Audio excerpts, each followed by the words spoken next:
Okay, so in this video, we're going to talk about work. And you've already had some exposure to this when we did the energy bar charts. And in some of them, we had negative e- energy where energy was leaving the system. And the designation that was used for that was a capital W to indicate that something else was doing work, either to put energy in or out of the system. And so now we're going to kind of learn how to factor that into our calculations, how to consider that as something that influences the calculations. Um, so, work is its basic definition in physics terms is just force applied over a distance. And really, it's energy that is either added or removed from a system by some sort of force acting on the system. Okay. So that could be energy removed in the case where friction is acting on an object. And so, because of the friction, the object actually loses energy into the surroundings. That could be work done on a system where you have some outside object that is not a part of the system um, inputting a force, you know, and that could sometimes that force is gravity, sometimes that force is an outside applied force. It just depends. Um, so we kind of have two different formulas depending on, and it's really a matter of which is most convenient that we use. So your basic formula here, and the one that we're going to kind of stick with, is work equals force times distance. Now, if that force is applied at an angle, where there is an angle between the force and the displacement of the object, then that formula is modified, force times distance times cosine of the angle. We don't use that a whole lot because you've already learned how to consider forces that are applied at an angle, how to think about which one is actually affecting the object's motion. And so, if you're comfortable with how we've already learned to apply angles to forces, then I wouldn't worry about factoring that in because then you run the risk of doing it twice. But if not, then this might be a good alternative for you. So work is measured in joules because again, it is energy. It's just energy input or output from a system. And so, what we want to look at if we're determining whether that work is positive or negative is the relationship between the direction of the force and the direction of the distance. If the force is acting one way, but the object is moving in opposite direction, then that's negative work. That system is losing energy. If it is a situation where the force and the distance are in the same direction, then that energy is being added to the system and therefore work is positive. Okay, so let's look at an example. This one says a man is pulling a sled loaded with salmon after his ice fishing trip. The total mass of the sled and the salmon is 50 kilograms, and the man exerts a force of 120 newtons on the sled. So the first question says how much work is done if the rope is horizontal to the ground and he pulls the sled 5 meters. Okay, so if the rope is horizontal to the ground, then let's do a free body diagram. Because again, once when we're working with forces, that's just going to help you prioritize and account for which forces are actually doing work on the system. Um, so you've got gravity down, normal up, and if he's pulling horizontal, then your applied force is going to be straight to the right or whatever. Okay, so if we want to know how much work he does, work is force times distance because there's no angle here. Um, the man exerts a force of 120 newtons and he pulls the sled 5 meters. All right, so if you multiply 120 times 5, that's going to give you 600 joules of work. All right, the second part says, how much work does he do on the sled if the angle between the rope and the ground is 30 meters? All right, so the free body diagram for this situation would be we still would have gravity down, normal up, but now we've got an applied force that's happening at an angle. So there's your applied force. This is 30 degrees. All right. And so you can either use the work formula, work equals FD cosine theta, and plug in 120 times 5 times cosine of the angle, which is 30 degrees. Or you can think, okay, so if the sled is moving horizontally, then only the x component of the applied force is actually doing any work. Because if an object is not actually moving a distance, then there's no work done. So if it's not moving vertically, there's no vertical work, there's only horizontal work.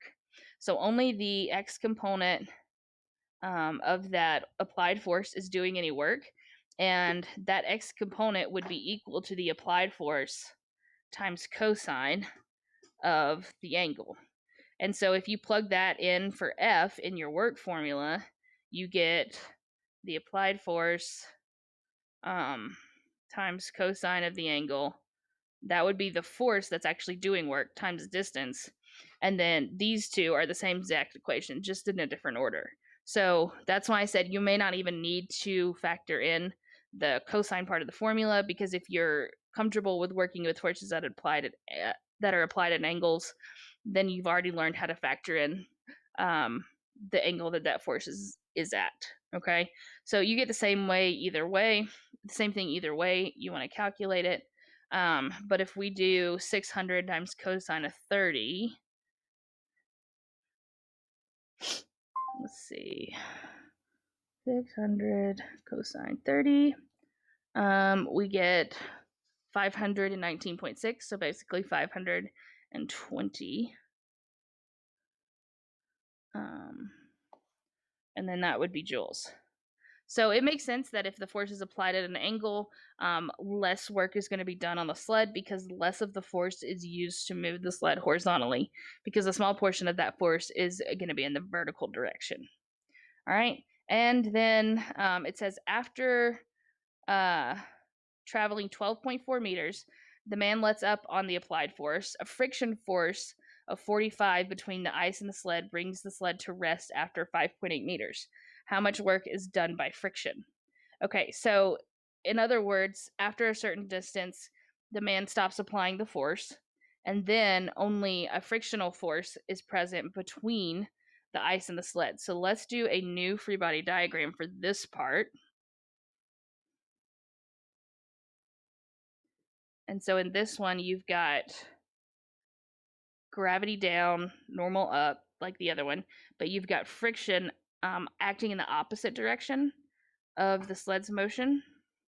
So gravity down, normal up, friction here.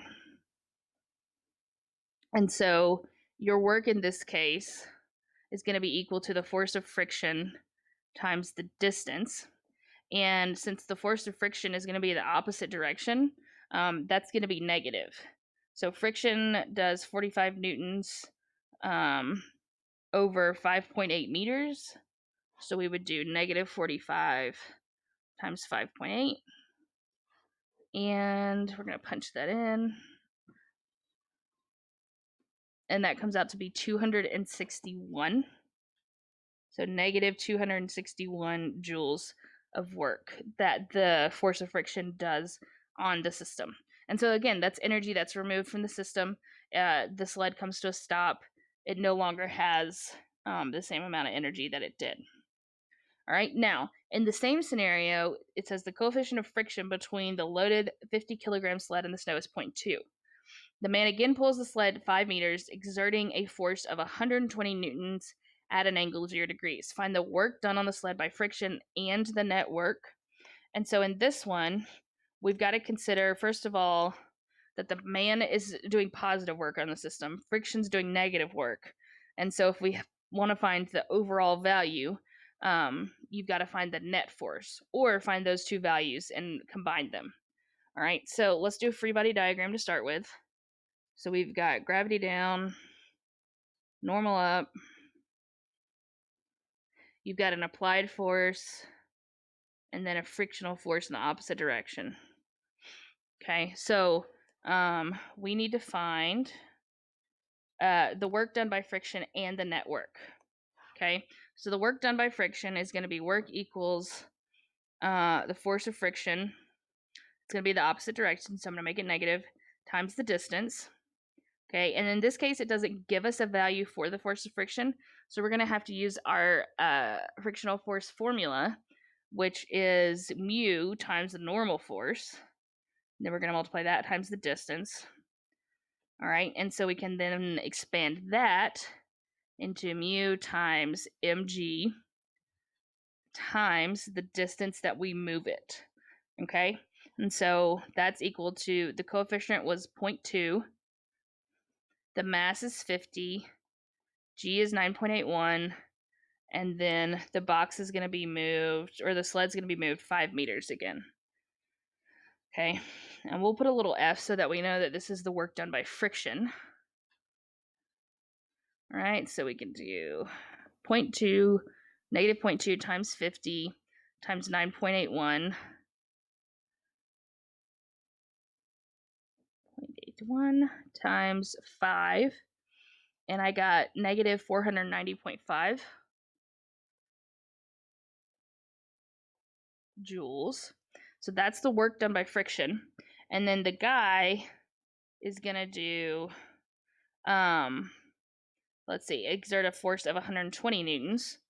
So, whoops, let me go back.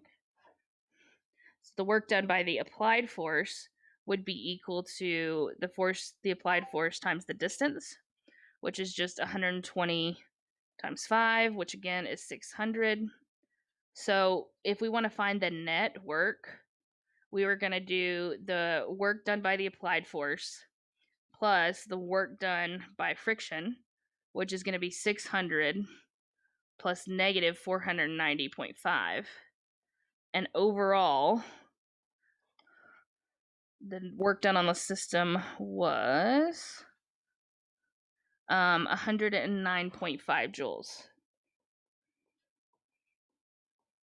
Okay, and so then for the next part of the problem where it says to consider that where it's at an angle, that is going to take a little bit more calculation on this one. So let's do that example. So the only thing that changes in the free body diagram now is that that applied force is at an angle of 30 degrees. And in this one, I'm going to write a net force equation, and you're going to see why here in just a minute that I'm going to do that, because that's going to come in handy. So this is going to be FA, that's going to be 30 degrees. All right, so my net force here is going to be equal to the applied force in the x direction minus the force of friction. All right, and then my net force in the y direction is going to be equal to Fn plus the y component of the applied force minus the gravitational force. Okay, so then if I want to find the work done by friction and the net work, so the work done by friction is going to be equal to the force of friction, which is we're going to make negative because it's in the opposite direction, times the displacement. And so we're going to then expand that into negative mu times the normal force times the distance. And in this case, normal force is not just equal to gravity. In this case, the normal force is actually equal to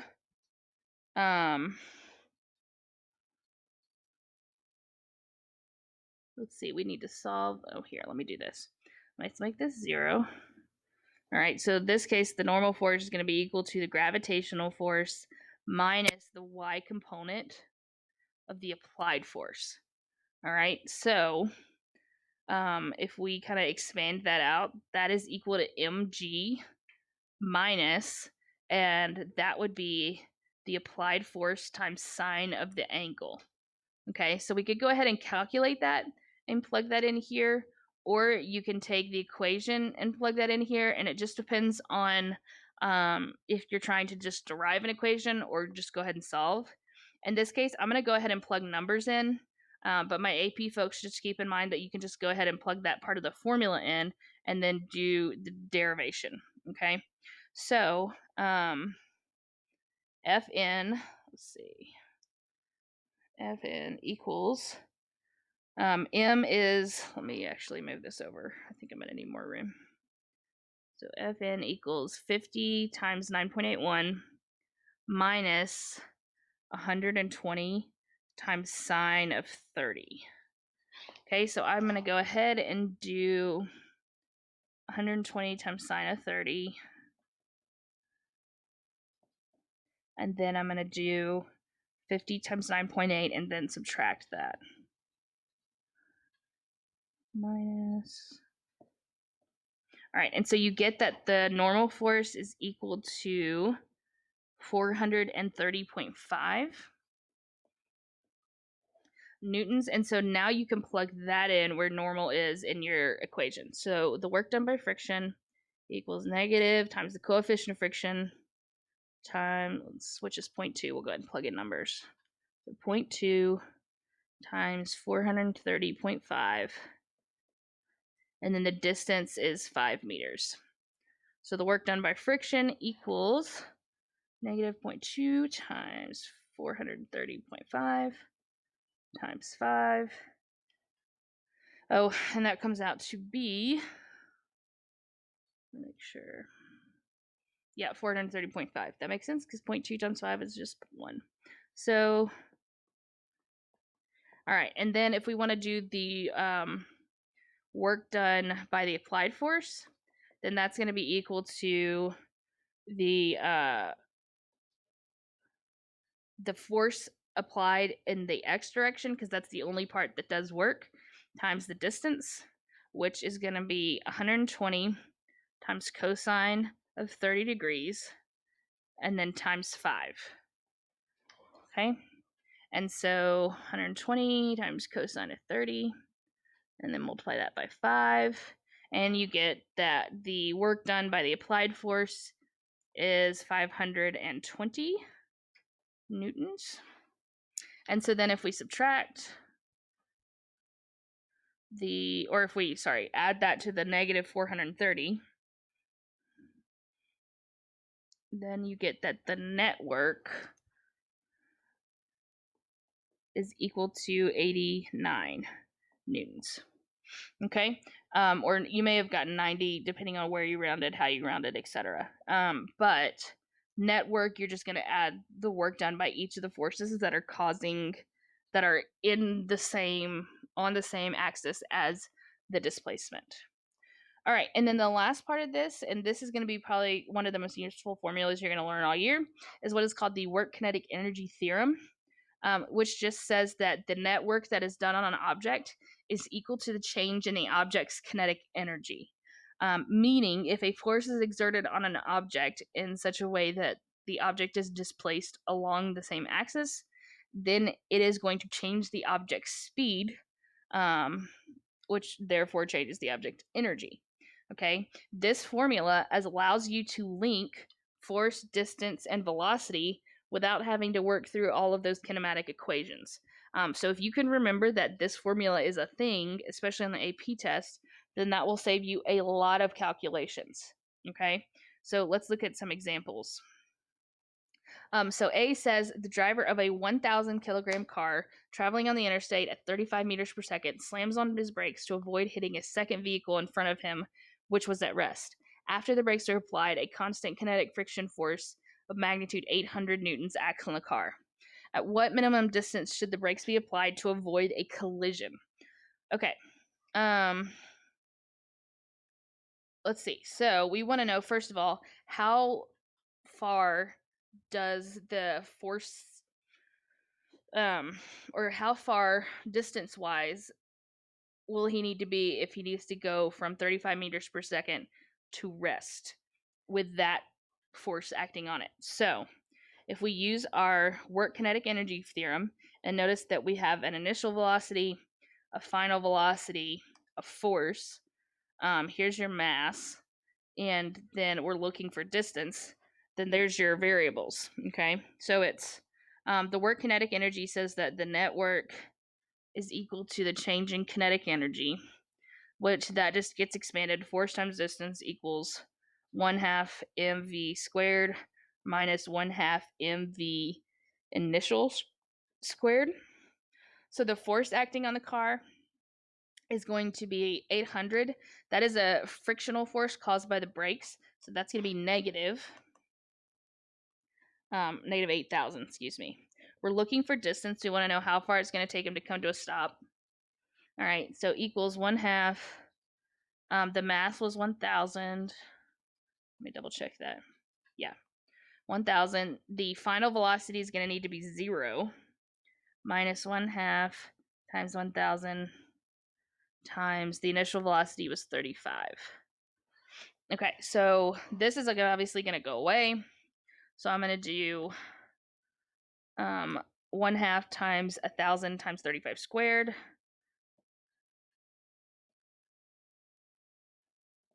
And then I'm going to divide that by the 8,000. And I get that my distance is 76.6 meters. So he's got to have 76.6 meters in order to come to a stop with that amount of frictional force from the brakes. And then it says if the distance between the vehicles is initially only 30 meters, at what speed would the collision occur? Okay, so now he's saying, forget coming to a stop. What speed will he be at if he slams on brakes and only has 30 meters in order for that frictional force to act on the car? So in this case, I'm still going to plug in negative 8,000 for my force. That's my frictional force provided by the brakes. And my distance is 30. I am looking for the final velocity, so I'm going to do 1/2 times 1,000 times final velocity squared minus 1/2 times 1,000 times 35 squared. And so in this case, I'm going to do the negative 8,000 times 30. I'm going to add whatever I get with this. So I'm going to add 1/2 times 1,000 times 35 squared. And then I'm going to divide by 1/2.